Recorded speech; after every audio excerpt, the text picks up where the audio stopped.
Hadirin yang kami hormati, selanjutnya marilah kita bersama-sama menyanyikan lagu Kebangsaan Indonesia Raya. Dilanjutkan persembahan himne Universitas Islam Indonesia. Hadirin dimohon berdiri dengan sikap sempurna.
Selesai, hadirin disilakan duduk kembali.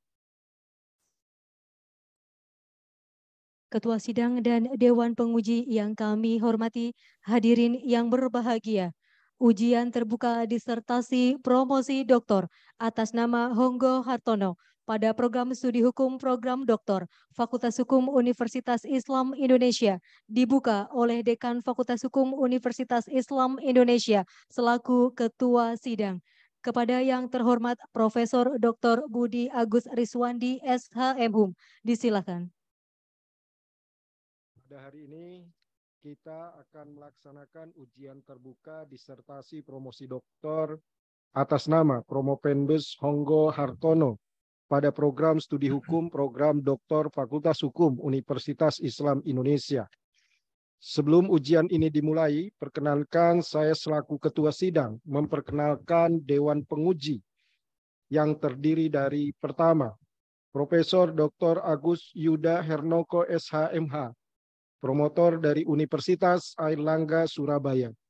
Kedua, Dr. Ridwan SHMHUM selaku ko-promotor dari Universitas Islam Indonesia. Anggota penguji Profesor Dr. Ahmad Sodiki SH yang kebetulan sudah join melalui Zoom meeting dari Universitas Islam Malang, Profesor Dr. Nikmatul Huda SHM Hum dari Universitas Islam Indonesia, Dr. Habib Aji SHM Hum dari Universitas Narotama Surabaya, dan Dr. Nur Jihad SHMH dari Universitas Islam Indonesia. Dengan mengucapkan Bismillahirrahmanirrahim, ujian terbuka disertasi promosi doktor atas nama Honggo Hartono pada program studi hukum program doktor Fakultas Hukum Universitas Islam Indonesia saya nyatakan resmi dibuka. Promovendus dan pendamping memasuki ruang sidang.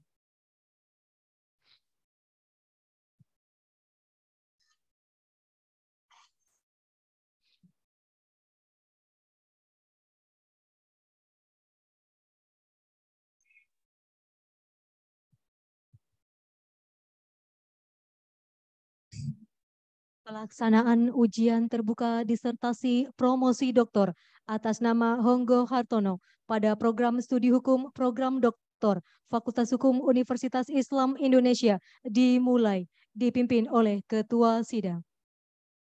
Sebelum ujian terbuka disertasi promosi doktor dimulai, kami persilahkan kepada promotor yang terhormat Dr. Ridwan SHM Hum untuk memperkenalkan promopendus kepada hadirin. Assalamualaikum warahmatullahi wabarakatuh. Terima kasih pimpinan sidang. Hadirin sekalian, sebelum ujian terbuka dilaksanakan, perkenankan kami menyampaikan riwayat hidup dari Promopendus. Saudara Honggo Hartono lahir di Tanjung Karang, Bandar Lampung, 17 Juni 1974. Riwayat pendidikannya, sekolah dasar diselesaikan di Bandar Lampung pada tahun 1986, lalu sekolah menengah pertama diselesaikannya di Jakarta, lalu pada tahun 1993 lulus sekolah menengah atas di Malang dan melanjutkan kuliah di Universitas Merdeka Malang, lulus pada tahun 1997. Pada tahun 2006 lulus Magister Hukum Pasca Sarjana Universitas Merdeka Malang dan lulus pada Magister Kenotariatan Universitas Brawijaya Malang pada tahun 2008. Saat ini Promopendus sebagai notaris di Malang. Promopendus termasuk aktif menulis karya ilmiah, penelitian, narasumber, kegiatan ilmiah, dan organisasi kemasyarakatan yang cukup banyak ini kalau dibacakan satu persatu mungkin butuh waktu terlalu panjang. Sebelum menempuh ujian promosi doktor, Promopendus telah menempuh proses pendidikan akademik yang mencakup teori perkuliahan, ujian komprehensif, seminar proposal, telah kelayakan, kemudian ujian tertutup, dan hari ini dilaksanakan ujian terbuka. Demikian riwayat singkat dari Promopendus yang dapat kami sampaikan. Terima kasih. Assalamualaikum warahmatullahi wabarakatuh. Waalaikumsalam warahmatullahi wabarakatuh. Selanjutnya kami persilahkan Promopendus untuk menyampaikan isi disertasi secara singkat, maksimal 10 menit. Saya persilahkan. Terima kasih. Assalamualaikum warahmatullahi wabarakatuh. Waalaikumsalam warahmatullahi wabarakatuh. Salam sejahtera bagi kita semua. Yang terhormat Dekan Fakultas Hukum Universitas Islam Indonesia selaku Ketua Sidang, Bapak Profesor Dr. Budi Agus Riswandi SHM Hum. Yang terhormat Dewan Penguji Ujian Terbuka Disertasi Promosi Doktor, Program Studi Hukum Program Doktor Fakultas Hukum Universitas Islam Indonesia. 1. Bapak Profesor Dr. Agus Yuda Hernoko SHMH selaku promotor. 2. Bapak Dr. Ridwan SHM Hum selaku kopromotor dan anggota penguji yang terdiri dari Profesor Bapak Profesor Dr. Ahmad Sodiki, SH, Ibu Profesor Dr. Nihmatul Huda, SHM-Hum, Bapak Dr. Habib Aji, SHM-Hum, dan Bapak Dr. Nurjihad, SHMH, serta tamu hadirin yang dimuliakan. Perkenankan kami untuk mempresentasikan isi disertasi yang berjudul Prinsip Profesionalitas sebagai Landasan untuk Mewujudkan Notaris yang Cakap dan Berintegritas dalam Negara Hukum Indonesia. Saya akan memulainya dengan tulisan dari Bapak Ahmad Syafi'i Ma'arif atau yang biasa kita sebut dengan Buya Syafi'i di Harian Kompas tanggal 10 November 2021 yang kala itu menyoroti persoalan Garuda Indonesia. Beliau dengan mensitir peribahasa dari Sumatera Barat mengatakan bahwa panorama rancak di Labuah atau mentereng di luar, remuk di dalam adalah penyakit sosial kronis yang menipu kita selama ini. Sumpah jabatan para birokrat pejabat publik tidak ada pengaruhnya pada perilaku mereka. Nah, padahal kalau kita melihat ke belakang bagaimana perjuangan dan cita-cita para founding father bangsa untuk mendirikan negara Indonesia ini tidaklah mudah, penuh dengan pengorbanan. Frank Dodd, seorang warga negara Belgia dalam studinya di UGM tahun 2004 menulis bahwa pembukaan UUD 1945 bukanlah sekedar pengembaraan intelektual, tetapi juga merupakan pengalaman empiris bagaimana bangsa Indonesia yang terjajah, tertindas, dan terkungkung sangat menderita. Dan karenanya lahirlah nasionalisme untuk berusaha merebut kemerdekaan yang mulai tampak tahun 1920-an yang diawali dengan antara lain Perhimpunan Indonesia di Belanda tahun 1922 sampai 1923 yang dipelopori oleh Bapak Muhammad Hatta, kemudian dua Indonesia Study Club di Surabaya tahun 1924 yang dipelopori oleh Dr. Sutomo, dan kemudian Algemene Studi Club di Bandung tahun 1925 yang selanjutnya dipelopori oleh Soekarno. Mereka yang cerdas dan berani akhirnya melahirkan Sumpah Pemuda 28 Oktober 1928 dan pada tanggal 17 Agustus 1945 Soekarno mantan pimpinan Algemene Studi Club dan Hatta mantan pimpinan Perhimpunan Indonesia mendeklarasikan kemerdekaan. Soekarno pada kursus Pancasila di depan kader-kader Pancasila pada tanggal 3 September 1958 di Istana Negara Jakarta pernah mengatakan bahwa tiap-tiap manusia nanti di akhirat akan ditanya oleh Tuhan akan pimpinannya. Engkau di dalam masyarakat, tak kala engkau hidup, apa yang telah engkau perbuat? Apakah engkau berbuat kebajikan untuk masyarakat, ataukah telah membuat jahat untuk masyarakat? Menurut Soekarno, blueprint cita-cita keadilan sosial merupakan tanggung jawab kita di hari kemudian termasuk kepada Tuhan. Dan merasa tanggung jawab itu bukan saja merasa bertanggung jawab sebagai suatu beban, tetapi merasa bertanggung jawab sebagai suatu tugas mulia. A glorious text, a glorious historical text. Tugas yang mulia, tugas sejarah yang mulia dari generasi-generasi sekarang. Jikalau bisa semangat hidup itu selalu ada di dalam kalbu kita. Agar di kemudian hari tidak ada istilah di hari kemudian kita gelap gulita. Tidak, kita akan selalu melihat di hari kemudian tanah air kita dan bangsa kita itu cemerlang. Di tepi langit kita melihat suryanya kebesaran. Suryanya masyarakat adil dan makmur yang makin lama makin naik. Karena mencerdaskan kehidupan bangsa dan mewujudkan keadilan sosial merupakan tugas negara, bahkan sesungguhnya yang utama, maka negara mengangkat notaris untuk turut serta membantu melaksanakan tugas itu, atau melimpahkan atau memberikan sebagian kewenangannya untuk membuat alat bukti autentik yang dapat menjamin kepastian ketertiban dan perlindungan hukum bagi setiap warga negara. Sebagaimana pula tertulis dalam Undang-Undang Jabatan Notaris. Seperti bahwa negara Republik Indonesia sebagai negara hukum berdasarkan Pancasila dan Undang-Undang Dasar 45, bahwa untuk menjamin kepastian ketertiban dan perlindungan hukum dibutuhkan alat bukti yang tertulis yang bersifat autentik, bahwa notaris sebagai pejabat umum yang menjalankan profesi dalam memberikan jasa hukum kepada masyarakat. Berdasarkan latar belakang sejarah atau apa yang telah Promovendus sampaikan, kiranya telah cukup menjawab pertanyaan pertama, mengapa notaris yang dilimpahi sebagian kewenangan negara tersebut harus memiliki kecakapan dan integritas? Karena untuk membuat alat bukti autentik tertulis yang mampu memberi kepastian ketertiban dan perlindungan hukum, bahkan bermanfaat, serta memiliki kedudukan yang menentukan diperlukan adanya kecakapan dan integritas. Tanpa kecakapan, alat bukti yang dibuat itu sesungguhnya tidak bernilai, bahkan bisa jadi akan terancam batal. Dan tanpa integritas, kecakapan yang dimiliki akan merugikan orang lain, setidaknya hanya mementingkan diri sendiri. Dan notaris dapat dikatakan sebagai jabatan sui generis, karena merupakan atau bagian termaksud dari berbagai jabatan, khususnya jabatan negara. namun tidak memperoleh honor dan pensiun, dan juga dapat disebut sebagai profesi yang terhormat atau officium nobile karena utamanya adalah memberi pelayanan yang harus mendahulukan kepentingan masyarakat atau umum.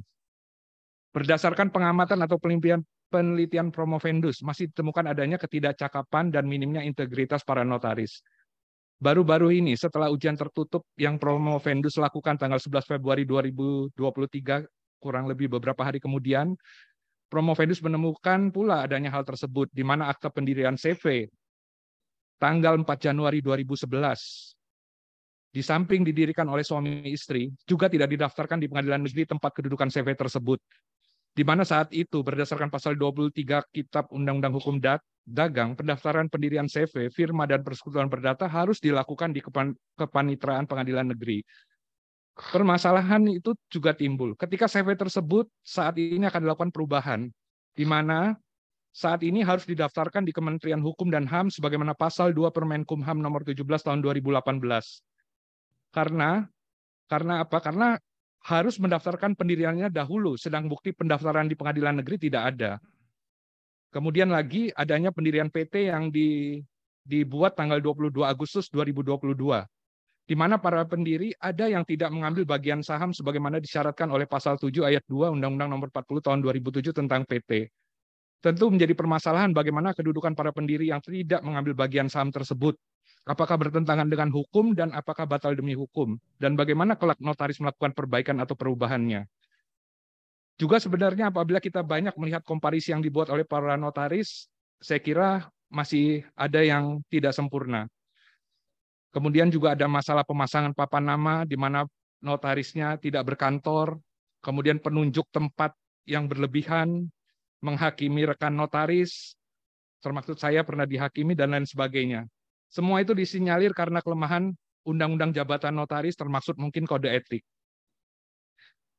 Valina Singka Subekti mengatakan bahwa kemampuan bangsa Indonesia untuk mewujudkan cita-cita para pendiri negara seperti tertuang dalam alinea keempat pembukaan Undang-Undang Dasar 1945 adalah juga ditentukan, jika tidak sangat ditentukan oleh kehadiran para pengemban profesi hukum yang memiliki kompetensi, kapasitas, dan integritas. Dan untuk mewujudkan notaris yang cakap dan berintegritas sesuai dengan maksud diberikannya jabatan itu oleh negara, diperlukan adanya prinsip-prinsip profesionalitas yang sesungguhnya telah lama ada. Menurut J.E. Saitapi, dalam memberikan kriteria suatu profesi, sesungguhnya dapat didasarkan pada dua model, yaitu satu pendekatan sifat atau trait model, dan dua pendekatan fungsi atau functional model.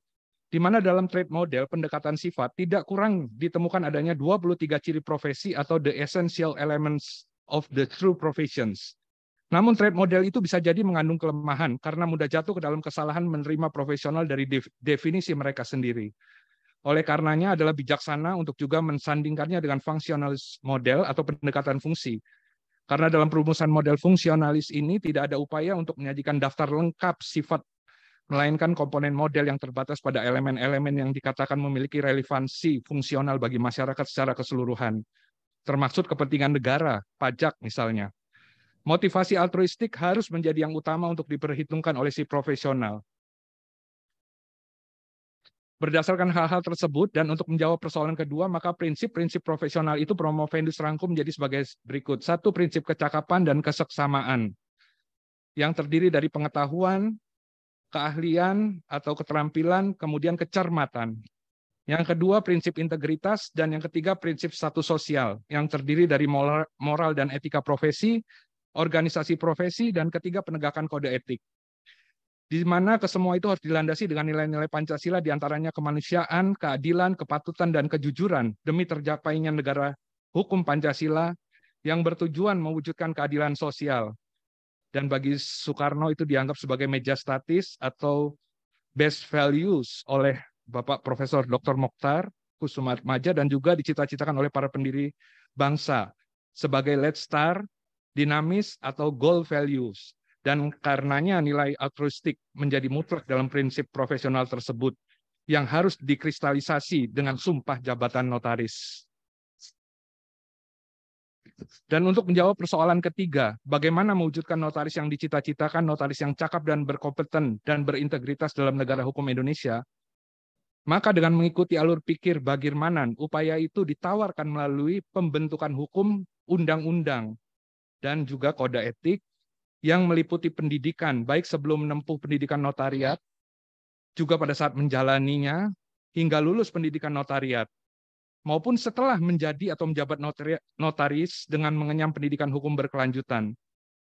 Bahkan jika perlu juga dengan ujian, serta yang tidak kalah penting adalah penegakan hukum termasuk kode etik notaris, serta secara periodik dilakukan monitoring, pengawasan, dan evaluasi. Saran yang Promovendus berikan dalam disertasi ini adalah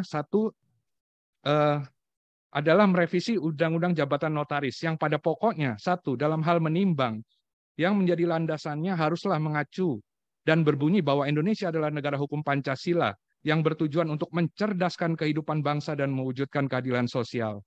2. Hal mengingat pada pokoknya merujuk pada pasal 24 ayat 3 Undang-Undang Dasar Negara Republik Indonesia tahun 1945 yang berbunyi badan-badan lain yang fungsinya berkaitan dengan kekuasaan kehakiman diatur dalam undang-undang. Dan pasal 17 ayat 1 dan 2 Undang-Undang Republik Indonesia nomor 12 tahun 2012 tentang pendidikan tinggi. Ayat 1 pendidikan di mana berbunyi ayat 1 pendidikan profesi merupakan pendidikan tinggi setelah program sarjana yang menyiapkan mahasiswa dalam pekerjaan yang memerlukan persyaratan keahlian khusus. 2 pendidikan profesi sebagaimana dimaksud pada ayat 1 dapat diselenggarakan oleh perguruan tinggi dan bekerja sama dengan kementerian lain, LPNK, lembaga pemerintah non kementerian dan atau organisasi profesi yang bertanggung jawab atas mutu layanan profesi. Dan 3, pada substansi antara lain dimasukkan pasal bahwa setiap notaris hanya dapat membuat sebanyak-banyaknya 60 akta dalam setiap bulannya. Dan pasal-pasal lain yang tidak berfungsi sebaiknya dihilangkan. Selanjutnya membentuk 2 lembaga pengawas notaris yang telah teruji kecakapan dan integritasnya, di mana dari segi pengawas internal seyogyanya dilakukan oleh notaris sendiri. Dalam hal ini Promovendus mengusulkan dilakukan oleh Werda Notaris atau pensiunan notaris yang selama menjabat memiliki catatan kinerja atau track record baik. Dan untuk pengawasan eksternal dilakukan oleh lembaga ombudsman. Dan kembali tidak kalah penting nanti untuk melakukan evaluasi terhadap substansi dan penegakan etika dan hukum notaris. Demikian yang dapat Promovendus sampaikan. Baik, terima kasih Saudara Promovendus. Meskipun waktunya sudah lewat 1 menit. Selanjutnya kami persilahkan kepada Dewan Penguji untuk memulai dengan pertanyaan secara bergiliran yang bertalian dengan disertasi. Untuk kesempatan pertama, saya beri kesempatan kepada Profesor Dr. Ahmad Sodiki SH. Saya persilakan, Prof. Assalamualaikum. Waalaikumsalam warahmatullahi wabarakatuh. Mohon di-unmute dulu, Prof. Sudah. Ya. Belum terdengar suaranya. Zoom-nya di-unmute ya. Ya, saya kira saya dengar. Sudah Prof, sudah mendengar Prof. Silakan. Terima kasih. Sebelumnya kami ucapkan selamat dulu kepada Saudara Honggo Hartono sudah sampai pada detik terakhir secara studi dan memperoleh doktor pada Universitas Islam Indonesia. Pertanyaan saya yang ringan-ringan saja. Saya ingin penjelasan dari saudara. Pertama, prinsip profesionalitas sebagai landasan untuk mewujudkan notaris yang cakap dan seterusnya. Coba saudara jelaskan secara singkat apa yang saudara maksud dengan prinsip profesionalitas. Silakan, Saudara Promovendus. Baik, terima kasih, Prof. Yang saya maksud dengan prinsip profesionalitas itu, sebagaimana tadi saya sebutkan, itu adalah prinsip-prinsip yang mengutamakan kecakapan dan keseksamaan, kemudian prinsip integritas dan prinsip status sosial yang dipakai untuk mewujudkan notaris yang cakap dan berintegritas, di mana prinsip-prinsip itu seharusnya dibungkus dengan nilai-nilai keadilan, kemanusiaan, kepatutan, dan kejujuran. Artinya prinsip-prinsip itu ketika diterapkan harus ditujukan kepada Let's Start nilai-nilai itu gitu Prof. Demikian. Baik. Saudara menyebut istilah sui generis yang dalam kamus Taylor Dictionary itu artinya peculiar atau unik. Uniknya di mana notaris itu? Iya Ya. baik Prof. Silakan. Terima kasih. Iya terima kasih Prof. Karena pertama notaris itu memiliki karakteristik sebagai beberapa pejabat yang saya bisa katakan. Pertama, kalau sebagai pejabat negara dia sudah pasti karena dia berhak untuk mempergunakan lambang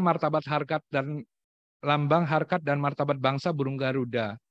Kemudian kalau kita lihat pada saat dulu itu pada saat rancangan undang-undang tentang administrasi pemerintahan itu notaris juga tadinya hendak dimasukkan sebagai bagian dari pejabat pemerintahan itu dengan sebutan badan hukum lainnya. Namun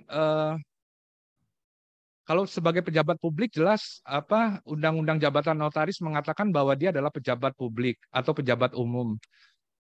Tetapi dia tidak menerima penghasilan bahkan uang pensiun setelah dia melaksanakan jabatan.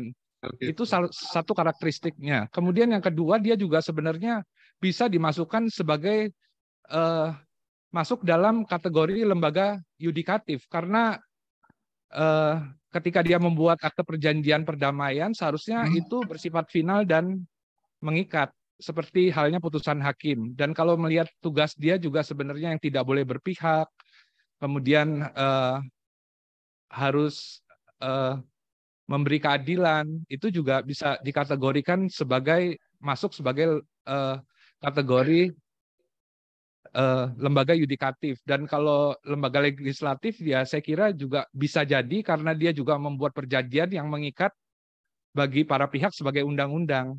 Saya kira begitu Prof. Kenapa dia dikatakan sebagai seorang pejabat yang sui generis, bersifat khusus. Baik. Pertanyaan ketiga dari tulisan saudara yang memberikan suatu persyaratan mengenai integritas, kompetensi, komitmen, disiplin, ada 7 beberapa itu. 7 prinsip asas profesionalitas tersebut, asas mana yang saudara temukan di dalam penelitian saudara yang paling lemah atau yang paling kurang dikuasai oleh notaris? Silakan. Terima kasih Prof. Kalau menurut pengalaman saya, seharusnya prinsip integritas ini yang paling lemah dimiliki oleh notaris. Oh, ya, karena apa? Ya karena kalau secara teoritis mungkin karena kelemahan dari undang-undang. Iya, Prof. Lalu saudara, ketika menemukan prinsip integritas sebagai salah satu kelemahan dalam profesi notaris itu, apa yang saudara sarankan di dalam tulisan saudara di sini? Di sini kan ada beberapa saudara malah menyebut kritik terhadap undang-undang notaris dan sebagainya. Silakan jawab. Terima kasih, Prof. Saya mengusulkan ya pertama untuk undang-undang jabatan notaris itu direvisi. Kalau perlu sumpah jabatannya itu ditambah sebagaimana sumpah kedokteran yang lama.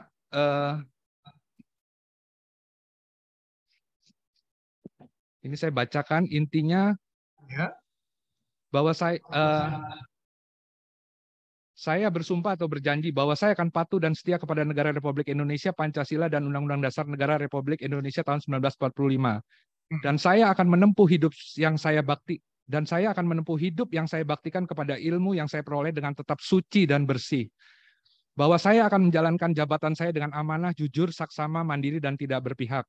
Bahwa saya akan menjalankan tugas saya sesuai dengan hati nurani, dengan cara yang terhormat. Bahwa saya akan memelihara dengan sekuat tenaga martabat dan tradisi luhur jabatan notaris. Bahwa saya untuk dapat diangkat dalam jabatan ini baik sekarang langsung maupun tidak langsung, dengan nama atau dalih apapun, tidak pernah dan tidak akan memberikan atau menjanjikan sesuatu kepada siapapun. Saya ikrarkan sumpah atau janji ini dengan sungguh-sungguh dan bebas, dengan mempertaruhkan kehormatan diri saya. Dan selama saya tetap mematuhi sumpah janji ini, izinkanlah saya untuk menikmati hidup, mempraktikkan ilmu saya ini dengan dihormati oleh semua orang di sepanjang waktu. Cukup. Akan tetapi, jika saya mengkhianati sumpah janji ini, baliklah nasib saya. Itu, Prof. Tekanan terakhir. Ini saya agak mengganggu di halaman abstrak. Tolong dibuka abstrak. Abstraknya dibuka. Abstrak dari disertasi saudara.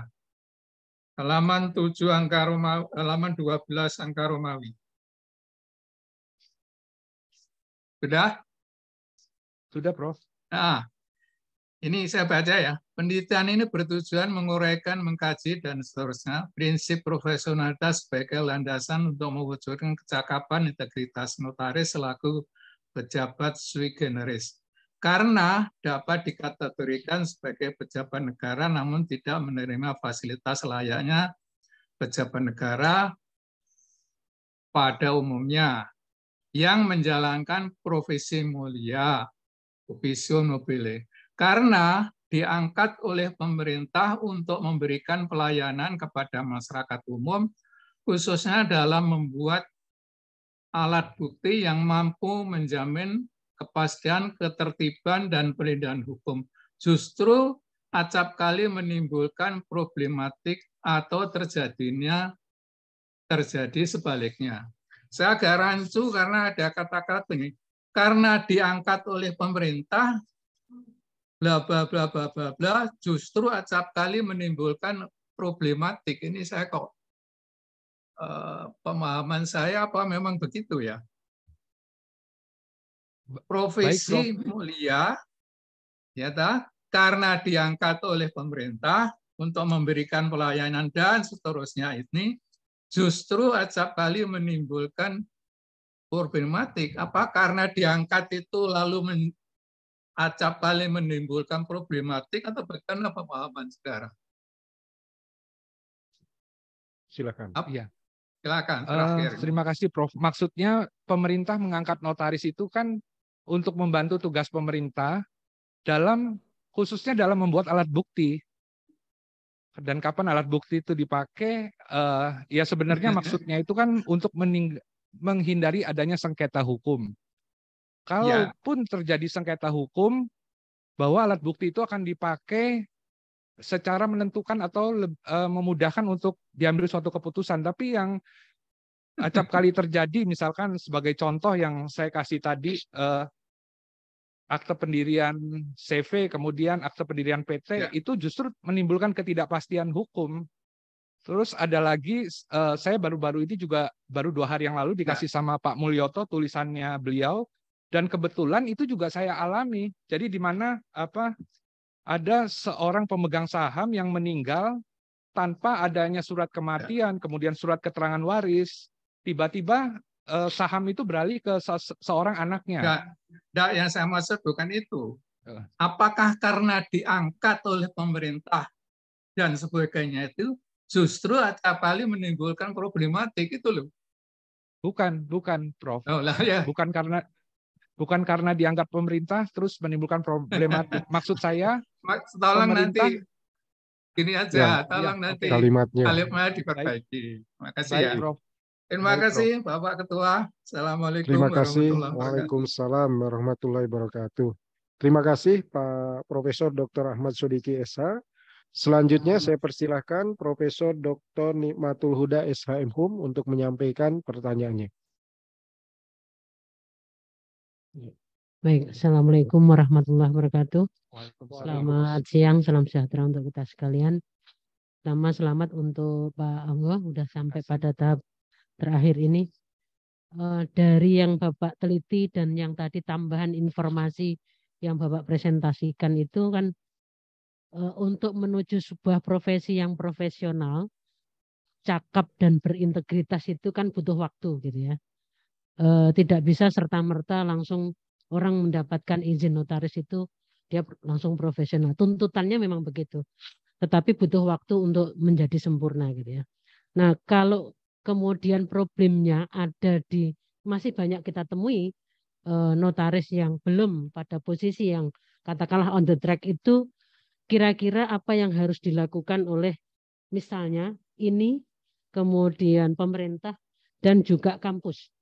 Ini usulan Bapak itu kira-kira ke ini itu karena dia yang mengendalikan kode etiknya, kemudian ke pemerintah yang mengeluarkan izinnya, kemudian ke kampus yang melakukan pendidikannya. Nah, untuk 3 posisi lembaga ini kira-kira apa yang seharusnya dilakukan untuk menghadirkan atau melahirkan notaris-notaris yang cakap, berintegritas, dan bisa bekerja secara profesional. Terima kasih banyak, Prof. Ya kembali tadi saya mengusulkan untuk merevisi Undang-Undang Jabatan Notaris. Kalau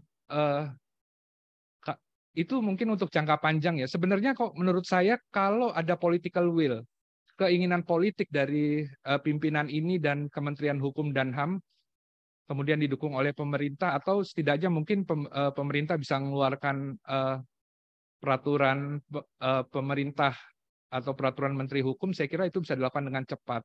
Karena begini saya melihat, mungkin saya salah, tapi saya pikir saya harus sampaikan bahwa saya pernah sampaikan ke ini, saya bilang saya tidak mau ikut lagi peningkatan kongres yang untuk supaya notaris itu kualitasnya naik. Karena apa? Loh kenapa? Waktu itu Pak Adrian, saya ngomong sama Pak Adrian. Ya Bapak, saya bilang ini dari kurang lebih 300 notaris di Malang, saya bilang. Ini yang ke Jakarta cuma saya sendiri, saya bilang. Pesawat saya sudah berapa juta, terus saya harus bayar biaya ke Bapak, waktu itu saya lupa 4 juta berapa, saya bilang. Hotelnya, saya bilang ini 10 juta habis apa 15 juta waktu itu Bu, Prof. Saya bilang tapi apa, masyarakat itu nggak dianggap, saya bilang. Jadi itu nggak diperhitungkan, mereka itu persepsinya semua notaris itu sama. Kalau sama kenapa saya harus bayar Anda lebih mahal kan gitu loh. Sebenarnya saya banyak lagi cerita. Ada orang bank ke saya, lupa Honggo katanya. Kenapa Bapak nggak mau ngasih komisi ke bank katanya? Masalah. Bagi saya masalah, saya bilang. Lu di mana masalahnya katanya?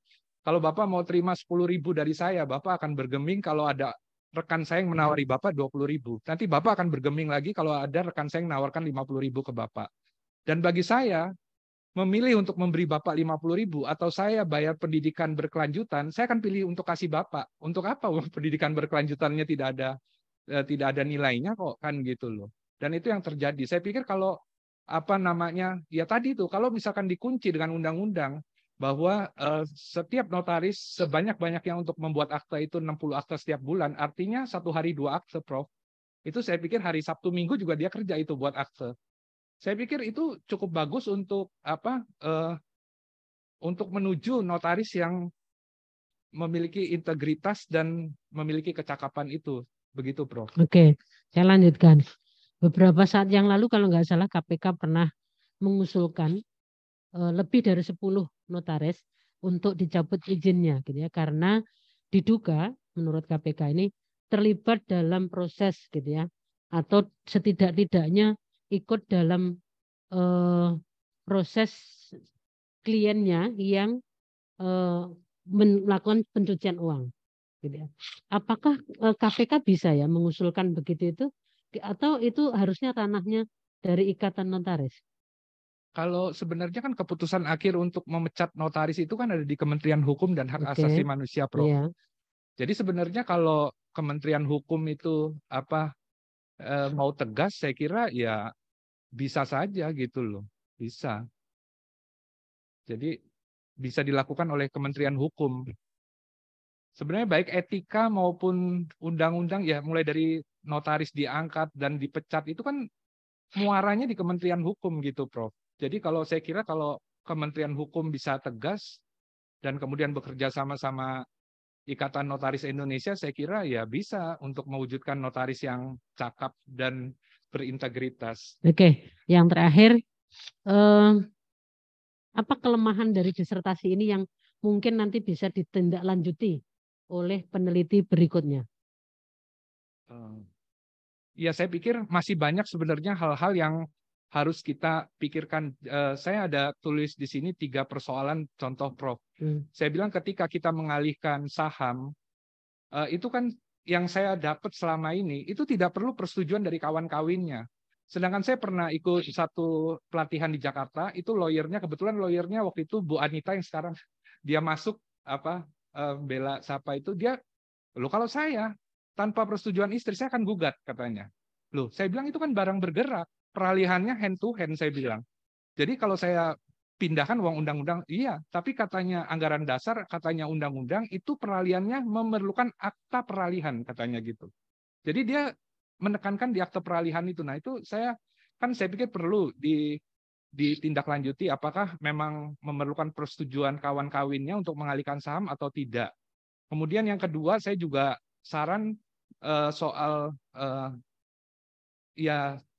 soal urut-urutan penandatanganan di akta wasiat itu, Prof. Jadi kalau menurut Prof. Rudi kan, kalau menurut Undang-Undang Jabatan Notaris, urut-urutan penandatanganan itu kan adalah penghadap, kemudian saksi, dan akhirnya notaris. Nah, kemudian kata Prof. Rudi, kalau berita acara itu notaris dulu, kemudian saksi, penghadap itu tidak tanda tangan nggak apa-apa katanya. Karena memang kalau dia mau pergi, dia tidak tanda tangan, kita bisa tulis katanya.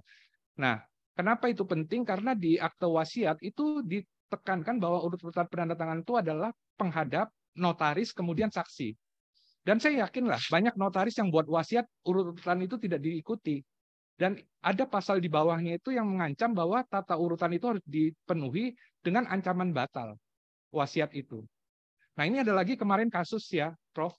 Saya baca kebetulan kok di websitenya Pengadilan Negeri Surabaya itu ada notaris sekarang sudah pensiun, ya. Boleh saya sebut nggak kira-kira? Ya, jadi saya kasihan gitu loh, karena itu cuma salah ketik. Harusnya 20 Desember, 20-12, itu diketik 20-8. Jadi karena ketidakcermatannya gitu, Prof. Nah, kemudian dia sudah pensiun, sekarang digugat. Itu tahun 2010 dia buat akte keterangan waris itu, berarti 13 tahun yang lalu. Sekarang itu digugat, termasuk yang memegang protokolnya. Yang memegang protokolnya itu ikut digugat. Saya aduh kasihan, itu terima uang berapa dulu Bapak itu buat keterangan waris, terus sekarang walaupun mungkin belum tentu menang yang gugat, tapi kan kita sudah repot dulu gitu, Prof. Nah, ya itu juga saya juga seringkali ngomong begini, sekarang bisa ada notaris aktenya sampai ratusan ribuan. Saya bilang itu lebih buruk dari pepatah habis manis sepah dibuang, saya bilang. Kalau habis manis sepahnya dibuang masih mending, ini habis manis sepahnya disuruh temannya nyimpen. Karena protokol-protokol itu kan harus diserahkan kepada notaris yang masih aktif, Prof, kalau dia sudah pensiun. Nah, masalahnya kalau ketemu kayak masalah kemarin ini, kan kasihan pemegang protokolnya ikut digugat. Kalau banyak yang minta salinan, aduh, alhamdulillah. Kalau banyak yang minta perkara, kita kasihan gitu loh, Prof. Saya itu juga harus dipikirkan gitu, Prof. Ya, terima kasih. Baik, terima kasih Profesor Dr. Nimatul Huda, SHM Hum. Selanjutnya saya persilahkan Dr. Habib Aji, SHM Hum, untuk menyampaikan pertanyaannya. Baik, terima kasih Bapak Dewan Penguji yang saya hormati dan para penguji yang lainnya. Saya ucapkan selamat terlebih dahulu untuk Promovendus ya, yang bisa menambah jajaran pemikir dalam dunia kenotariatan. Pada ujian tertutup sudah saya katakan bahwa Promovendus ini sebagai notaris, tapi berani menguliti dirinya sendiri. Ya. Bahkan tadi saya katakan banyak dibicarakan beberapa kasus, seakan-akan lebih banyak kasusnya dari seakan-akan jadi notaris lebih banyak tidak enaknya daripada enaknya. Karena tadi kasus-kasus disebutkan sampai yang terakhir. Pertanyaan saya begini, Promovendus ya. Berkaitan dengan pelanggaran kode etik, ya, pelanggaran kode etik ya. Apakah itu koheren dengan hasil pendidikan, koheren itu bersesuaian gitu atau berhubungan dengan hasil pendidikan atau pengaturannya UU JN, ataukah karena kode etiknya? Banyaknya pelanggaran ini. Dari 3 hal ini mana yang menurut saudara punya bobot paling banyak dilakukan? Salahnya di sebelah mananya? Silakan. Ya, terima kasih Pak Habib. Kalau saya melihat, saya sependapat dengan Prof. Jimli Asidiki bahwa pertama kode etik notaris itu harus dirubah karena dia terlalu konkret dan mudah untuk dibuktikan. Padahal sebenarnya kekuatan daripada kode etik itu ada di rohnya. Bentar.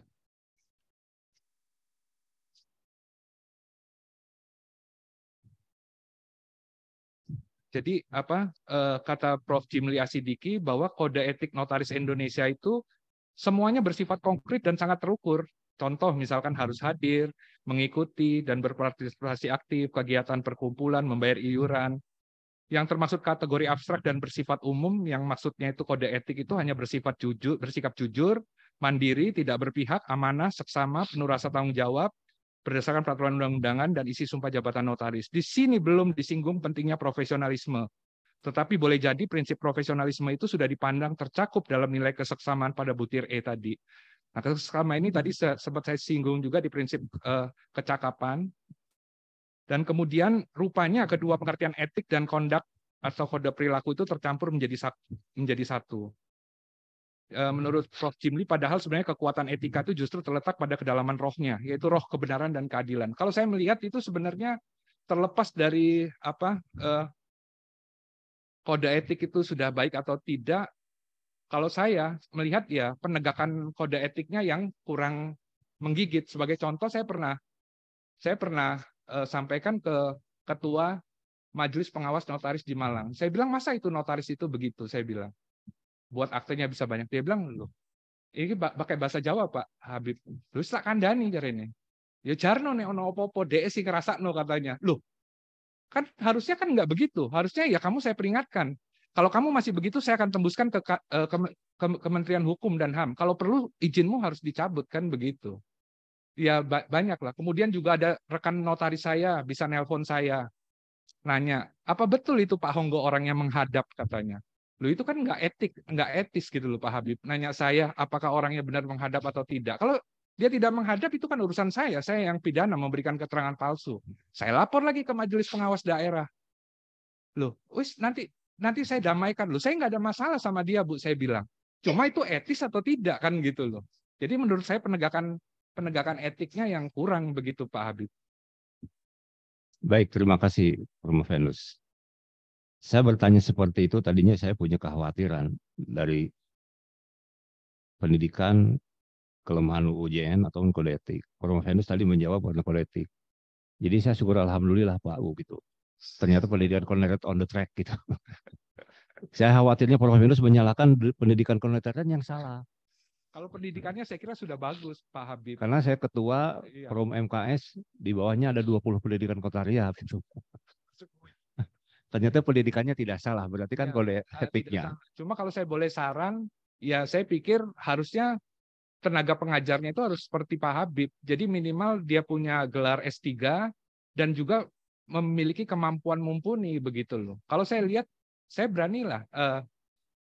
Ya saya nggak usah sebut lah. Saya pikir saya masih meragukan gitu loh tenaga pengajar yang mungkin yang lain-lain gitu. Ya, bukan di UI dan bukan di bawahnya Pak Habib, bukan di bawahnya Erlangga juga, di tempat lain gitu Pak Habib. Baik. Baik, selanjutnya begini. Sebenarnya, mohon maaf dilanjutkan Prof. Venus ya. Sebenarnya persoalannya bukan di kode etik. Saya menyebutnya kode etik itu etik yang disepakati bersama, itulah namanya kode etik. Ya, etik yang disepakati bersama itu kode etik. Sehingga di kode etik masih ada etik. Nah, kalau menurut saya bukan salah kode etiknya, itu menurut saya ya. Kalau kita boleh berpendapat dengan Prof. Venus. Tapi yang tidak ada ini adalah etiknya. Tanpa kode. Atau lebih jauh lagi tidak ada personal etiknya, sudah tidak ada. Karena kalau semua etik, semua personal etik dituangkan kendali jadi kode, mungkin kode etik itu setebal bantal. 5 bantal tidak akan cukup untuk menuliskannya. Jadi lebih baik promovendus disarankan etiknya dan personal etiknya itulah yang harus kita bangun, kita tumbuh kembangkan. Mungkin ini saran ya, tapi nggak apa-apa, nanti dilanjutkan ya. Baik. Sebenarnya kalau saya melihat dari kayak kode etiknya advokat, kemudian kedokteran, itu memang sebenarnya yang diatur tuh cuma tanggung jawab profesi terhadap dirinya, tanggung jawab profesi itu terhadap klien, dan tanggung jawab profesi itu terhadap rekan sejawat. Itu yang saya lihat. Memang kemudian ada di breakdown lagi ke code of conduct. Tapi itu memang mungkin bagi saya, ya saya sependapat kayak misalkan kayak Pak Lianggi dia ngomong, saya tidak mau memperdebatkan apakah itu etik atau moral, karena secara epistemologi mereka itu memiliki kesamaan gitu loh. Mungkin maksudnya beliau itu toh tujuannya baik gitu loh. Kemudian ya kode etik iya. Saya sampai lupa. Ya. Baik, ada mohon bisa dilanjutkan. Ya, sekali lagi. Jadi baiklah itu nanti kita dituliskan aja ya Pak Promovendus. Oh ya, itu. Saya pikir ini juga perlu jadi perhatian Pak Habib. Jadi menurut saya juga harus dimasukkan tanggung jawab profesi ini terhadap negara. Contoh misalkan, saya mau tahu berapa banyak notaris yang ketika dia menerima honor dari kliennya, itu dia memeteraikan kewajiban dia. Kalau dulu sebelum tahun 2021, itu ketika dia menerima uang mulai dari 250.000 sampai 1 juta, dia harus melunasi biaya meterainya 3.000. Kemudian di atas 1 juta, dia harus melunasi biaya meterainya 6.000. Setelah 2021, ketika dia menerima uang di atas 5 juta, dia harus melunasi biaya meterainya 10.000. Dan itu menurut saya merugikan, korupsi itu.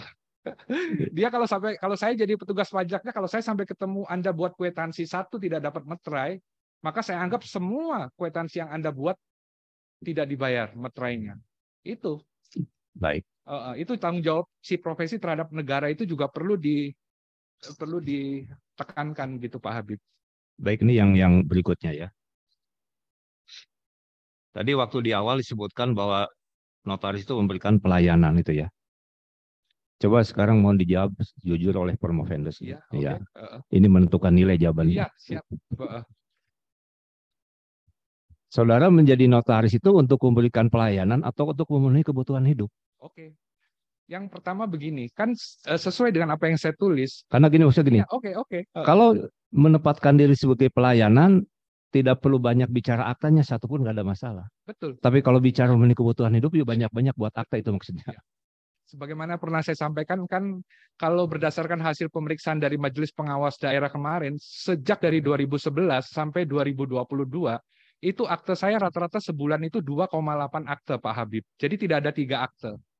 Memang kan saya harus hidup, tentu itu kan bahwa profesi ini harus memberi saya kehidupan.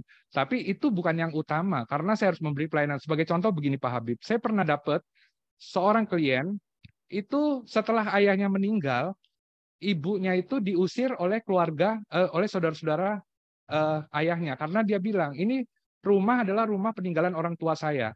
Kamu sudah tidak punya hak karena suamimu sudah meninggal. Nah, si ibu ini tidak mau pergi, Pak Habib. Akhirnya, entah bagaimana saudara-saudaranya itu memakai seorang pengacara yang hebat, si ibu ini akhirnya dimasukkanlah ke lembaga pemasyarakatan wanita Sukun. Kalau di Malang itu lembaga pemasyarakatan wanitanya itu di Sukun. Kemudian anaknya datang ke saya, dia mau buat surat keterangan waris karena dia WNI keturunan Tionghoa. Dia ingin buktikan bahwa dia tinggal di rumah itu kan sebagai ahli waris dari ayahnya gitu loh. Dia juga punya hak, bukan dia ilegal, bukan menempati tanah tanpa izin. Nah, dia datang ke saya tanya, kamu punya uang berapa sekarang? Dia bilang, saya belum punya uang, Pak. Saya tahu dia perlu dan dia tidak punya uang. Oke, saya bantu.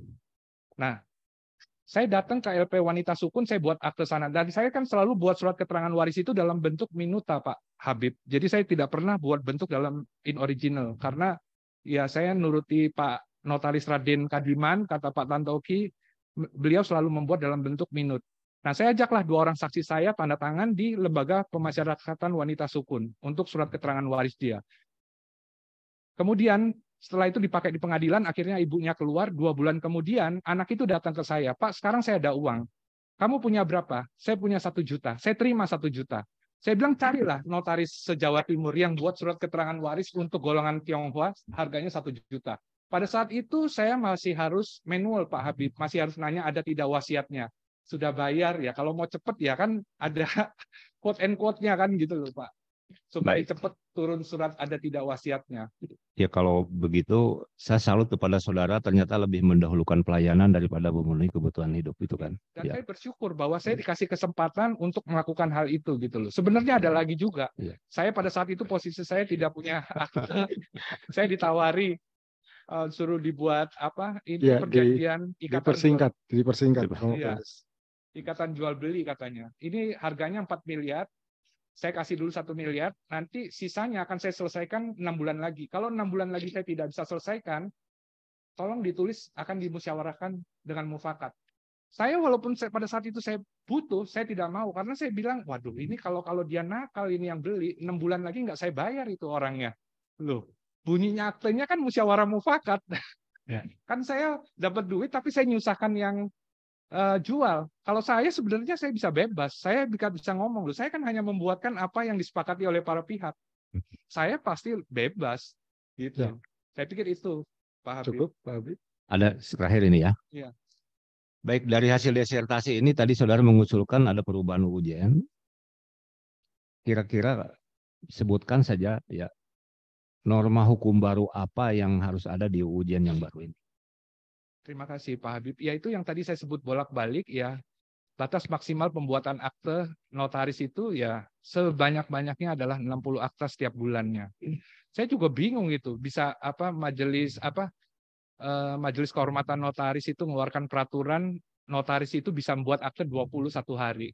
Saya kok kayaknya nggak ada kemampuan segitu. Iya, saya nggak tahu itu sepertinya dia copy paste dari peraturan yang dikeluarkan oleh PPAT gitu loh. Nah itu juga saya soroti Pak Habib. Harusnya itu PPAT sama notaris kan sebagaimana saya sampaikan. Sepanjang saya melihat pengurus dan anggotanya, saya tidak melihat ada perbedaan antara notaris dan PPAT. Kalau memang tidak ada perbedaan kan kenapa harus dibedakan gitu loh? Ya satu aja. Dan sebenarnya semua akte PPAT itu bisa dikerjakan oleh notaris saya bilang.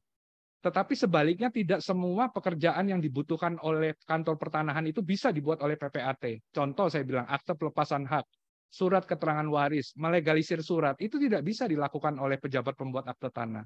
Jadi menurut saya ya seharusnya ya dipisah atau digabung jadi satu. Ya.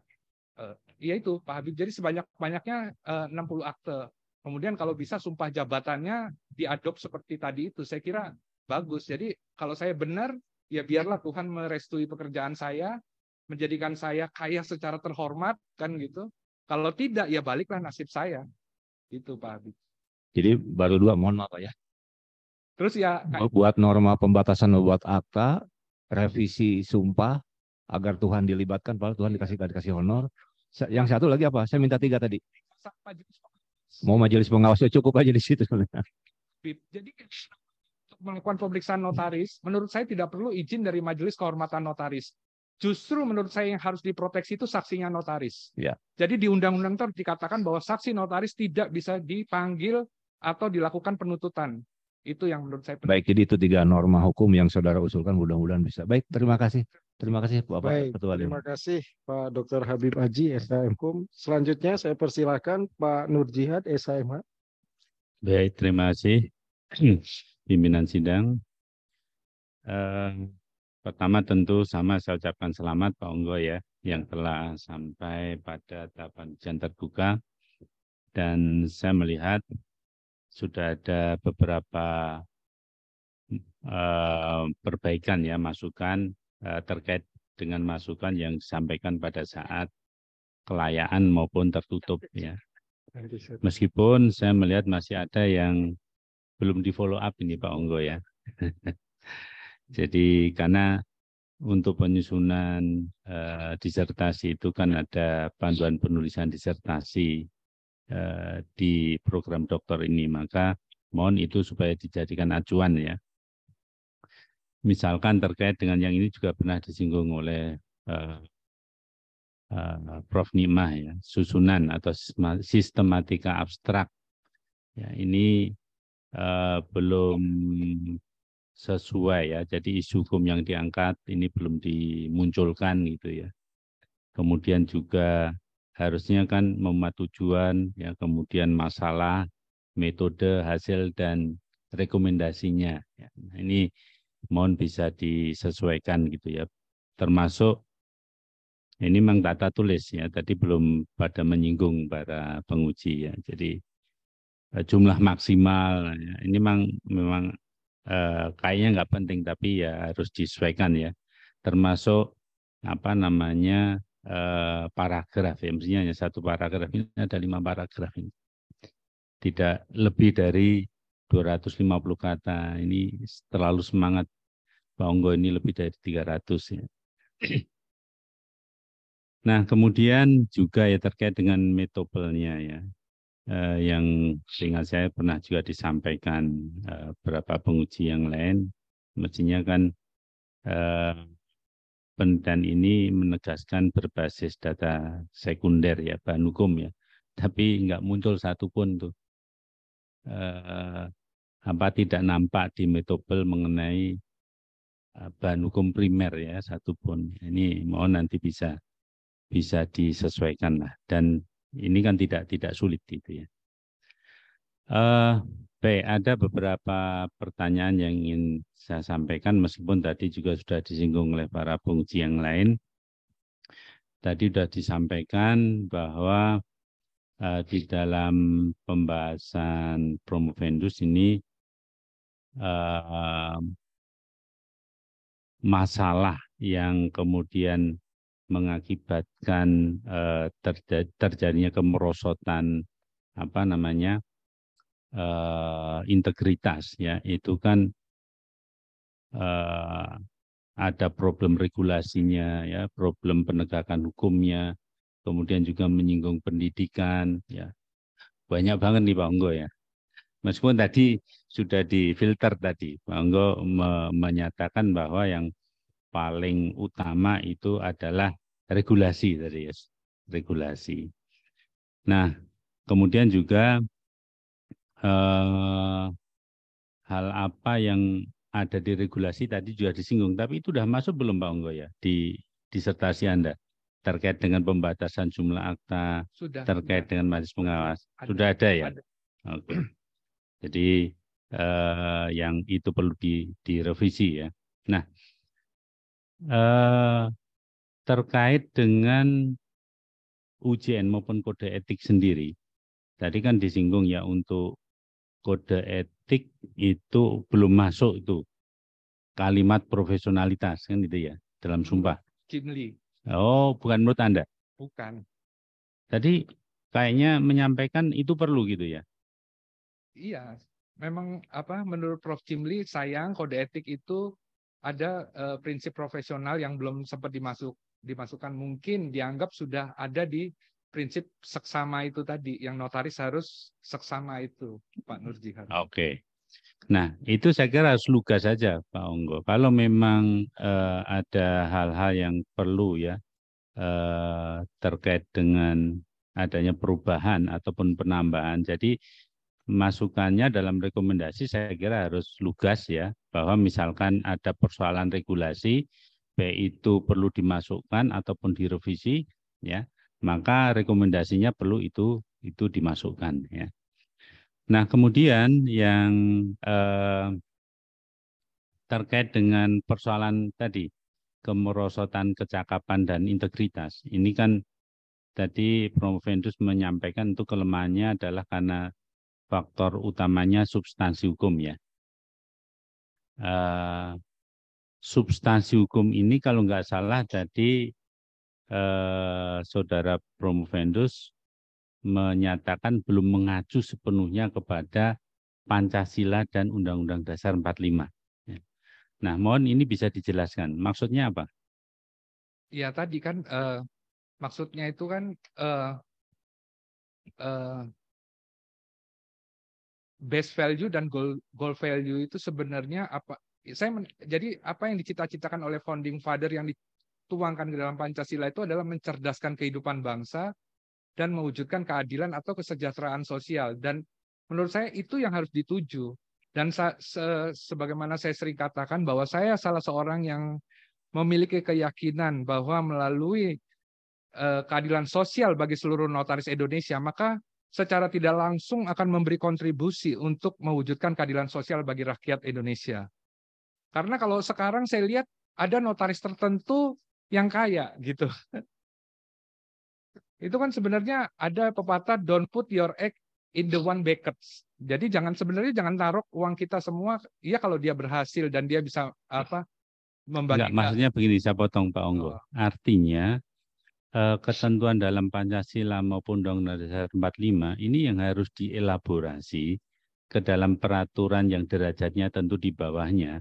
Ini apakah misalkan di UJN ya, itu seperti apa? Yang pertama kalau di sini saya sarankan kan di menimbang itu harus dimasukkan pasal 24 ayat 3 supaya lebih jelas bahwa kedudukannya notaris itu adalah merupakan bagian dari kekuasaan kehakiman, karena tugas utama dia kan membuat alat bukti, Pak Nur Jihad. Ya kemudian yang pasal-pasal lain itu yang menurut saya ya bagaimana ya kayak kalau ketuhanan Maha Esa, saya pikir di sumpah jabatan notaris itu sudah terakomodir. Cuma mungkin yang keadilan sosial ini yang menurut saya masih kurang, yang harus dipagari dengan jumlah maksimal akta 60 itu gitu Pak. Oke, kalau membuat alat bukti itu harus dimasukkan di kekuasaan kehakiman, banyak sekali nanti Pak Onggo. Nanti pembuat akta nikah juga, akta ikrar wakaf itu ya. Iya. Itu kan kalau itu kan sudah untuk dimasukkan kewenangannya pejabat publik gitu loh. Maksudnya pejabat yang bergerak di bidang hukum publik. Kalau notaris ini kan pejabat yang bergerak di bidang hukum perdata begitu Pak Nur Jihad.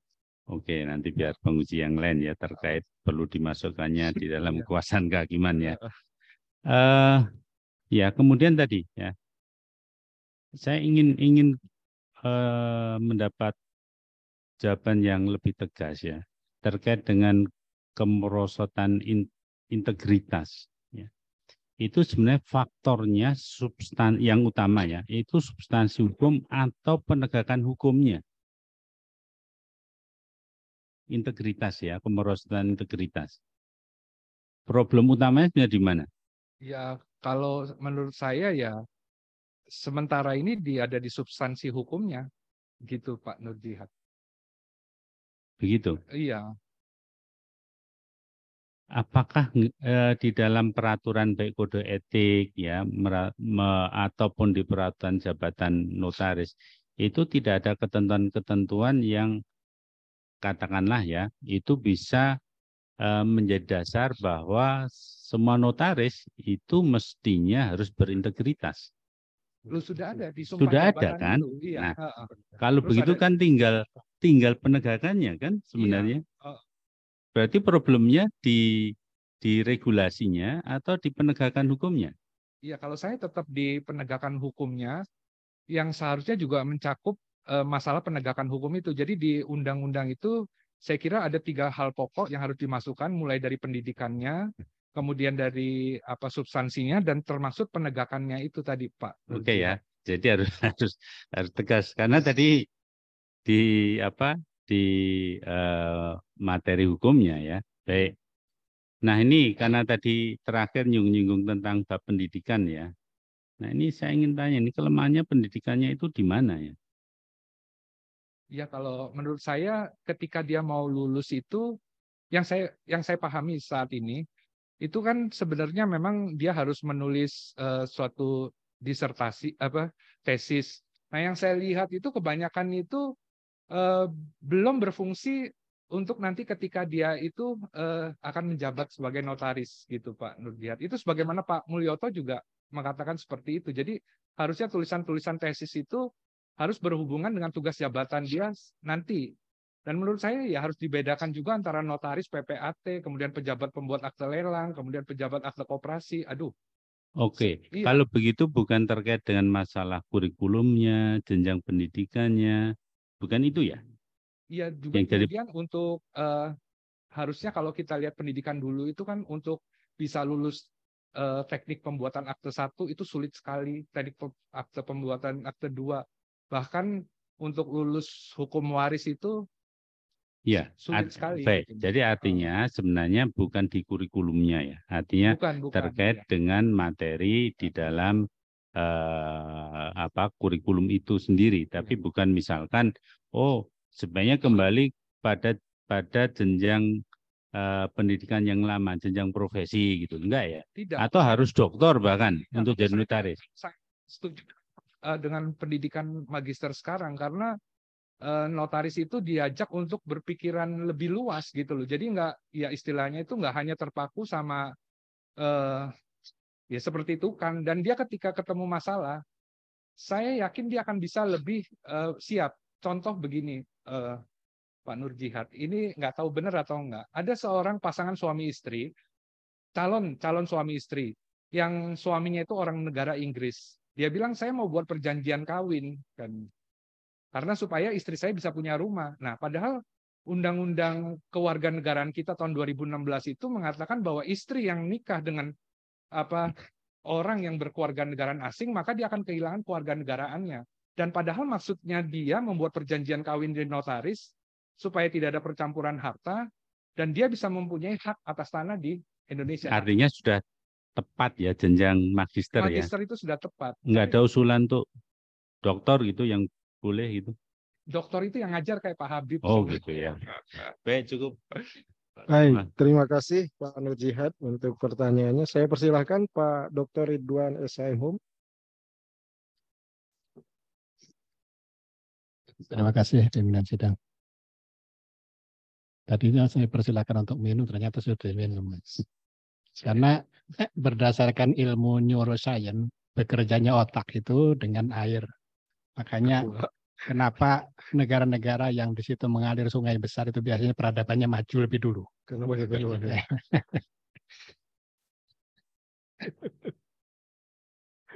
Ada hal menarik sebenarnya dalam diskusi yang tadi disampaikan bahwa notaris ditempatkan sebagai sui generis di satu sisi. Kenapa begitu? Karena diwadahi dalam tempatnya pejabat pemerintah tidak masuk. Sebagai pejabat murni privat juga tidak masuk. Gitu. Makanya sui generisnya di situ. Tambahan lagi bahwa notaris selama ini oleh masyarakat digelari menjalankan jabatan terhormatnya, officium nobile.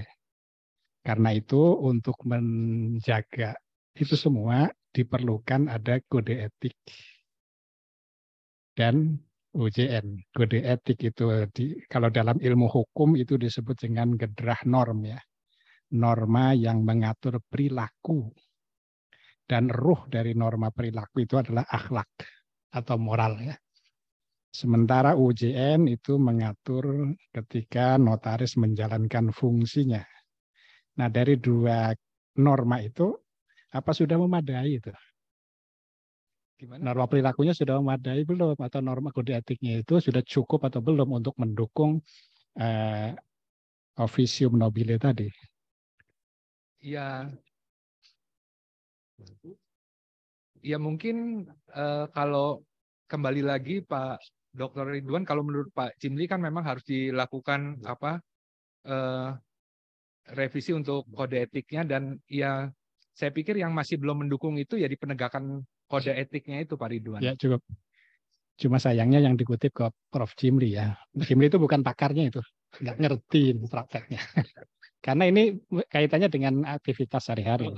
Atau ini saya ada kutip juga dari Pak Dr. Haryono, katanya sebenarnya dalam persoalan kode etik dalam suatu profesi itu ada dua katanya. Yang pertama adalah spirit corps dan kedua menjaga profesi atau berdiri di atas profesi. Nah selama ini kode etik itu lebih mementingkan spirit corps, jadi lebih berfokus kepada kepentingan diri sendiri sebenarnya. Kebersamaan ya kumpul-kumpul atau bagaimana, kurang menekankan untuk menjaga dignity-nya gitu. Jadi mungkin kode etiknya ya harus lebih ditekankan bagaimana supaya bisa menjaga kehormatan notaris itu. Baik, ya. Saya melanjutkan pertanyaan Pak Habib tadi. Anda lebih mendahulukan pelayanan ya daripada Kebutuhan. pendapatan. Ya. Lebih mendahulukan pelayanan daripada pendapatan. Tapi saudara mengajukan usul yaitu untuk memberikan pelindungan jaminan hari tua bagi notaris yang pensiun. Gimana kira-kira itu dasar pemikirannya? Jaminan hari tua bagi notaris. Di halaman 224 pada buku 224, pada disertasi ya. Itu.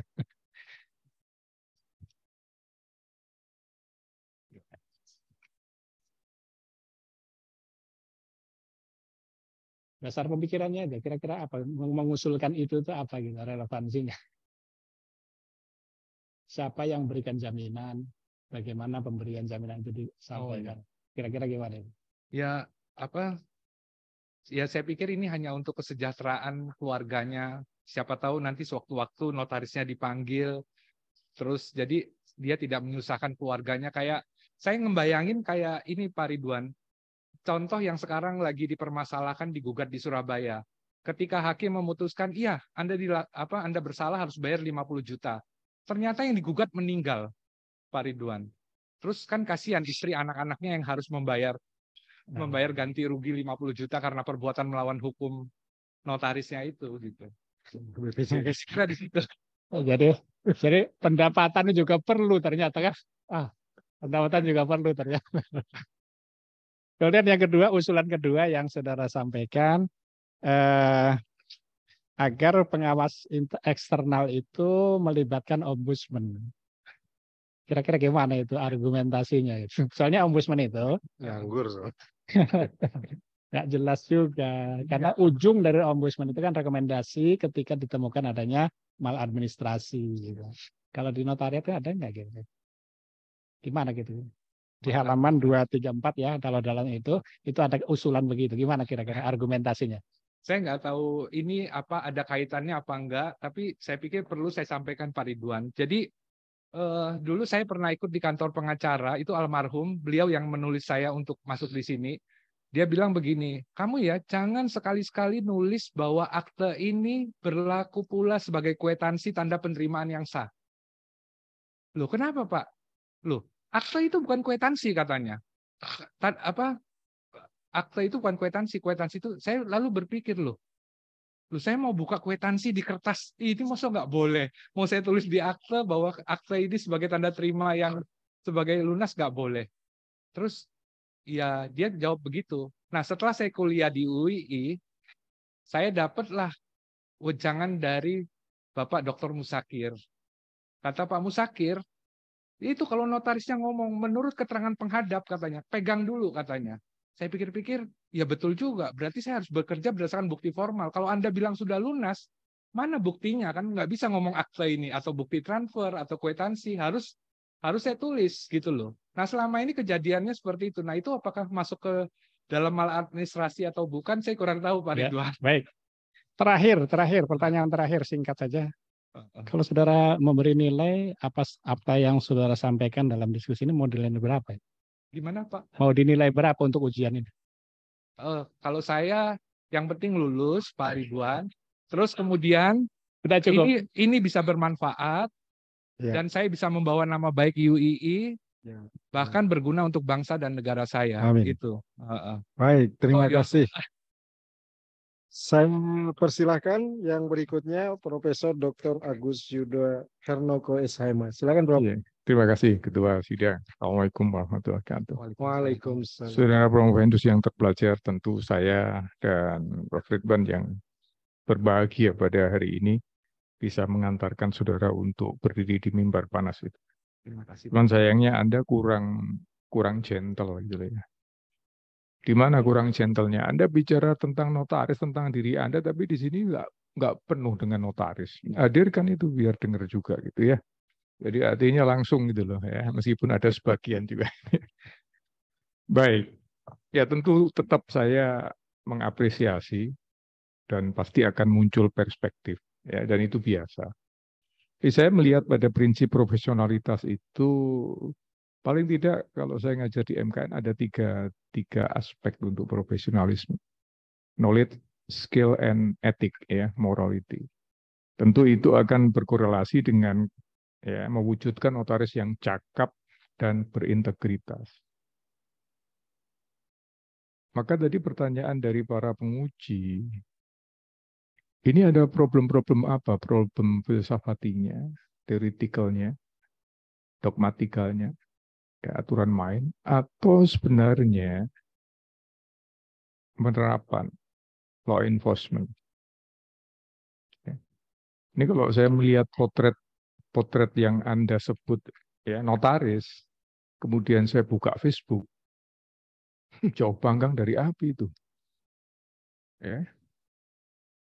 Jangan-jangan malah harus ditambahi hedonisme segala macam. Boleh kan kritik, ini ilmiah kok. Ya Pak Habib ya.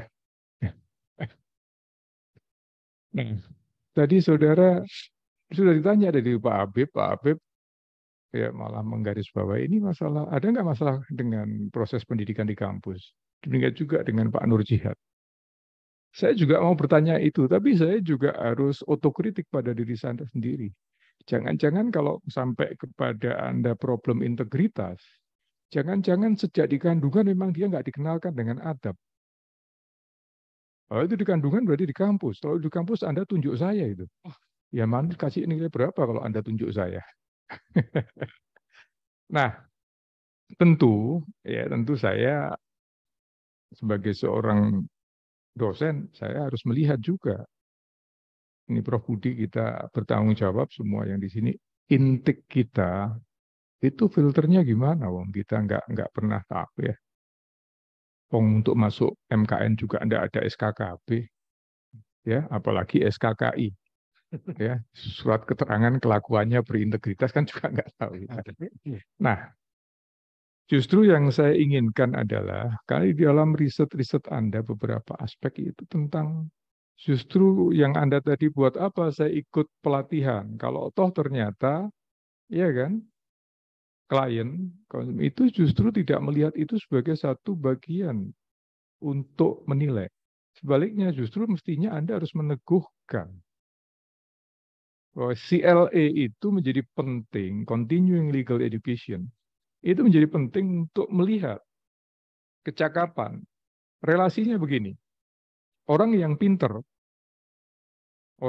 loh ya, itu mesti semakin rendah hati. Dan itu berhubungan dengan integritas. Sehingga menjadi aneh kalau di praktek kita jumpai profil yang tidak seperti itu. Ya kan? Sehingga menurut saya, selain ya beberapa rekomendasi, justru saya berharap dalam kondisi seperti ini masyarakat itu butuh indikator untuk menilai itu. Sehingga indikator-indikator misalnya dalam satu semester atau satu tahun, tapi juga kegiatannya tidak kegiatan abal-abal. Betul-betul kegiatan yang terukur. Ya, sehingga kemudian orang bisa menilai. Paling tidak misalnya kalau tadi ditanya padanan. Ya karena ini di UII kan. Profil profesional itu ada pada Rasul itu, sidik, amanah, tabligh, fatonah. Yang itu kalau itu dikonversikan, dikonvert, nilai-nilai itu ada di sini. Ya. Pertanyaan saya satu saja. Kalau diminta untuk memberikan scoring skala 0 sampai 10, notaris saat ini itu pada skala berapa atau angka berapa?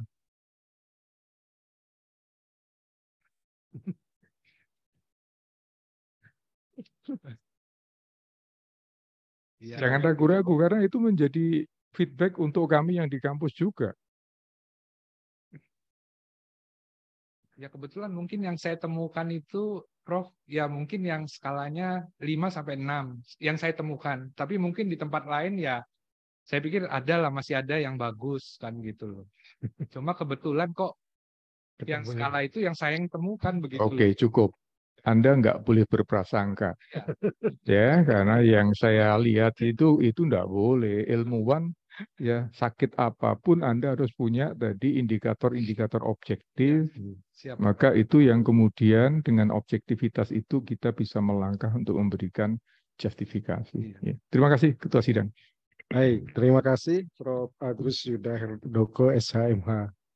Jadi ujian sudah selesai dilaksanakan, tapi saya punya satu pertanyaan ini. Tadi saya tunggu dari para penguji belum keluar. Kemarin di ujian tertutup keluar. Nah ini kalau saudara tarik kritik habis-habisan notaris, kira-kira apa yang bisa diperjuangkan saudara kalau saudara mundur jadi notaris itu? Oh gitu. Silahkan dijawab, singkat saja. Iya. Ya memang untuk sementara ini ya mungkin saya akan berusaha untuk ikut serta memperbaiki kan gitu loh. Ya saya kalau boleh saya ini tadi ada yang kurang Prof Budi. Saya harusnya pada akhirnya Promovendus hendak mengutip dua petuah dari para cendekiawan. Di antaranya pertama hadis Bukhari. Sebagaimana dikutip oleh M. Soleh Lubis bahwa apabila amanah telah disia-siakan dan apabila jabatan diserahkan kepada yang bukan ahlinya, maka tunggulah saat kehancurannya katanya. Ya. Namun sekiranya apa yang diungkapkan oleh Sunaryati Hartono dapat memberi sedikit kelegaan bahwa bersyukurlah bahwa masih ada hari esok untuk kita memperbaiki kesalahan-kesalahan. Walaupun mereka sendiri, termasuk Prof. Mahfud, beliau ngomong juga bahwa satu dua dasawarsa lagi saya sudah pensiun, mungkin banyak yang meninggal katanya. Kalau Anda cinta kepada bangsa ini katanya, tanamkan di hati saudara katanya, di hati Anda, bahwa Anda harus menegakkan keadilan katanya. Karena dengan keadilan orang miskin bersama itu nggak masalah katanya. Nah, karena dulu juga bangsa Indonesia miskin semua tapi bangga jadi Indonesia. Yang susah ini kan katanya miskin karena dikorupsi, karena dikolusi, karena di nepotisme. Lah saya juga merasa itu notaris yang dipakai bank itu apa nggak kolusi, korupsi, nepotisme? Mereka kaya kok saya miskin. Ini contohnya ekstrimnya begitu. Oke, terima kasih. Cukup. Kan itu kecakapan dan integritasnya harus dipertanyakan. Ya. Ya, itu kata Bu Sunaryati supaya generasi-generasi sekarang sesudah mereka tahu apa yang telah mereka perjuangkan, alami, rasakan, serta cita-citakan untuk kita semua, untuk seluruh bangsa dan negara yang kita cintai. Baik, terima kasih Saudara Promovendus. Sampai lupa saya ini. Ujian terbuka disertasi promosi doktor selesai. Untuk memberikan waktu ke Dewan Penguji dalam menentukan hasil ujian. Dengan ini ujian terbuka disertasi promosi doktor atas nama Honggo Hartono pada program studi hukum program doktor Fakultas Hukum UII dinyatakan ditunda. Ketua Sidang dan segenap Dewan Penguji meninggalkan ruang sidang. Hadirin dimohon berdiri.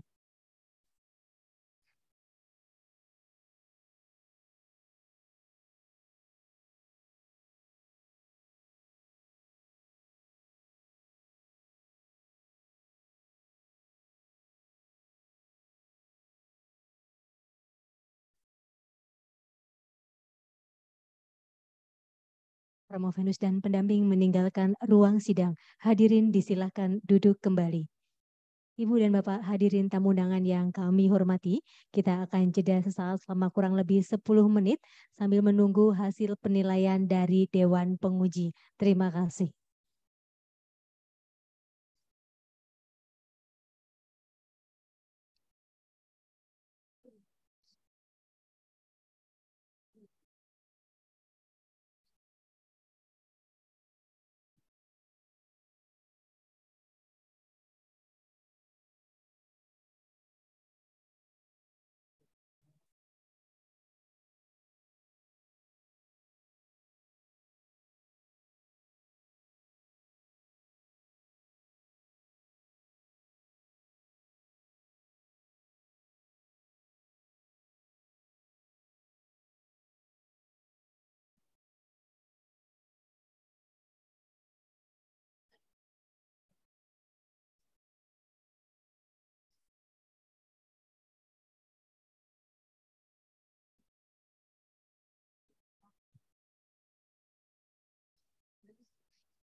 Bapak Ibu segenap tamu undangan yang kami hormati, ujian terbuka disertasi promosi doktor dilanjutkan kembali. Ketua sidang dan segenap Dewan Penguji memasuki ruang sidang. Hadirin dimohon berdiri.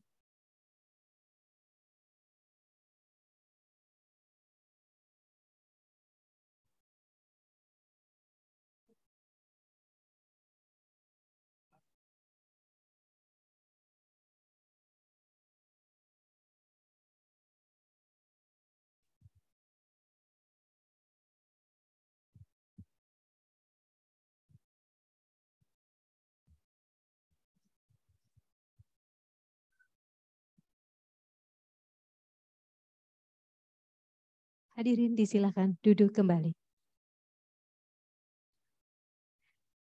Ketua Sidang dan Dewan Penguji yang kami hormati, hadirin yang berbahagia, ujian terbuka disertasi promosi doktor dilanjutkan kembali, dipimpin oleh Ketua Sidang. Ujian terbuka disertasi promosi doktor atas nama Honggo Hartono dinyatakan dibuka kembali. Promovendus dan pendamping memasuki ruang sidang.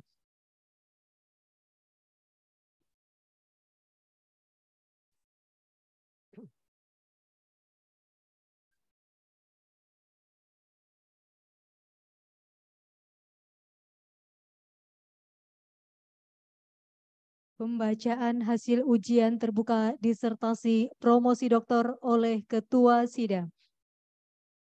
Berita acara ujian terbuka disertasi promosi doktor program studi hukum program doktor Fakultas Hukum Universitas Islam Indonesia.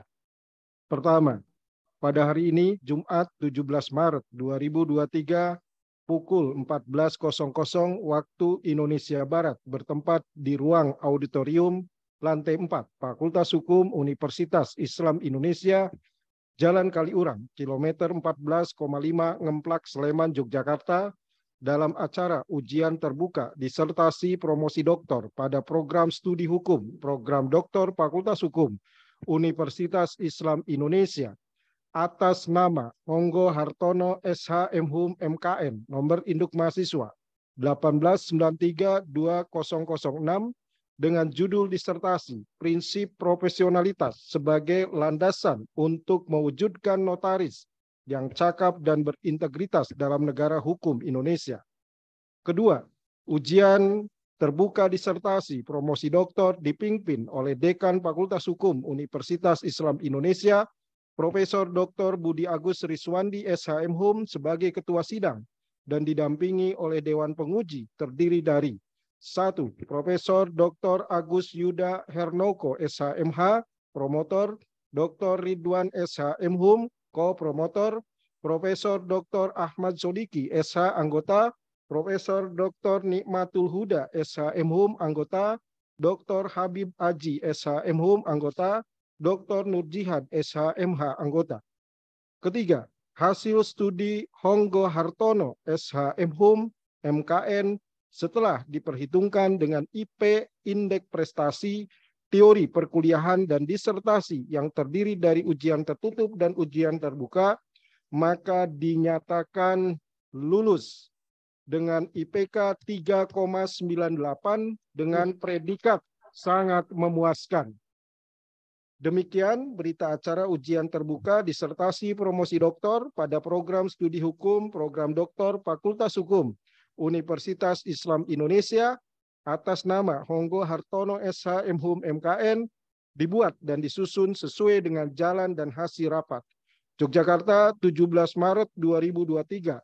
Mengetahui Ketua Sidang / Dekan Profesor Dr. Budi Agus Riswandi SH.M.Hum, Ketua Program Studi Profesor Dr. M. Samsudin SH.M.Hum. Hadirin yang kami hormati, selanjutnya akan disampaikan penyampaian pesan-kesan pelepasan doktor baru oleh promotor yang terhormat Profesor Dr. Agus Yudo Hernoko SH.M.H. Disilakan. Bismillahirrahmanirrahim. Assalamualaikum warahmatullahi wabarakatuh. Yang terhormat Ketua Sidang, baik Bapak Dekan, para penguji, dan tentunya tidak terlupakan ya untuk saudara partner saya, Prof. Ridwan. Ya. Hadirin yang saya hormati dan tentu saudara Dr. Honggo Hartono, ya, sekarang menyandang gelar doktor. Pertama-tama tentu kita panjatkan puji syukur kepada Allah Subhanahu wa taala karena pada sore hari ini saudara memperoleh nikmat yang luar biasa di tempat yang terhormat ini, dan tentunya patut bagi saudara untuk mensyukuri itu, tapi lebih dari itu adalah berjuang di jalan yang telah Anda rintis melalui riset ini. Jangan lari dari kenyataan, ya, jangan mundur lagi, ya, tapi maju, ya, untuk kemudian memberikan sumbangsih kepada institusi, kepada ikatan profesi, dan tentunya nantinya kepada bangsa dan negara ini.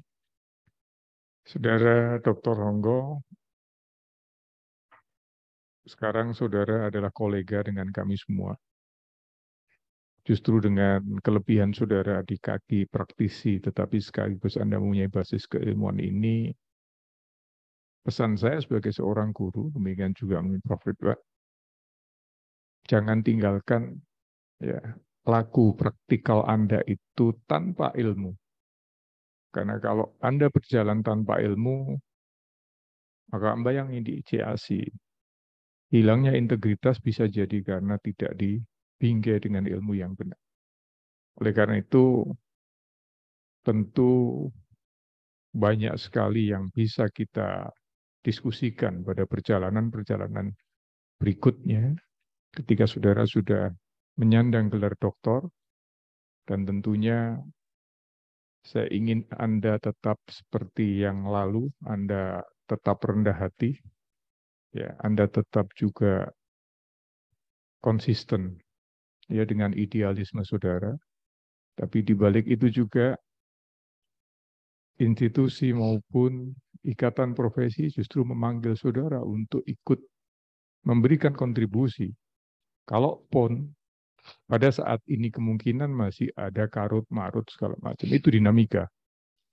Dan justru di semua tempat dinamika itu ada, tapi di situ juga Tuhan akan menurunkan hambanya untuk memberikan ya solusinya. Jadilah tangan-tangan penyelamat. Jadilah ya orang yang ikut menebar benih-benih kebajikan melalui ilmu Anda ini. Sekali lagi, selamat. Saya dengan Pak Ridwan sudah selesai mengantarkan saudara, dan kita akan bertemu sebagai kolega di dalam pengembangan keilmuan dan aspek-aspek lain. Sekali lagi terima kasih. Assalamualaikum warahmatullahi wabarakatuh. Waalaikumsalam warahmatullahi wabarakatuh. Terima kasih. Ujian terbuka disertasi promosi doktor ditutup oleh Ketua Sidang. Sebelum ujian terbuka disertasi promosi doktor ditutup, dengan ini diberitahukan bahwa Dr. Honggo Hartono, SHM MKN, adalah doktor yang ke-155 dengan sistem pembelajaran terstruktur pada program studi hukum, program doktor Fakultas Hukum Universitas Islam Indonesia, dan ke-317 yang promosinya pada Universitas Islam Indonesia. Dengan mengucapkan syukur alhamdulillahirabbil alamin, ujian terbuka disertasi promosi doktor atas nama Dr. Honggo Hartono, SHM MKN dinyatakan ditutup. Ketua Sidang dan Dewan Penguji yang kami hormati, hadirin yang berbahagia, ujian terbuka disertasi promosi doktor atas nama Dr. Honggo Hartono, SHM MKN telah selesai. Sebelum Ketua Sidang dan Dewan Penguji meninggalkan ruang sidang, dimohon perkenannya untuk memberikan ucapan selamat dan berfoto bersama dengan Dr. Honggo Hartono, SHM MKN. Disilakan.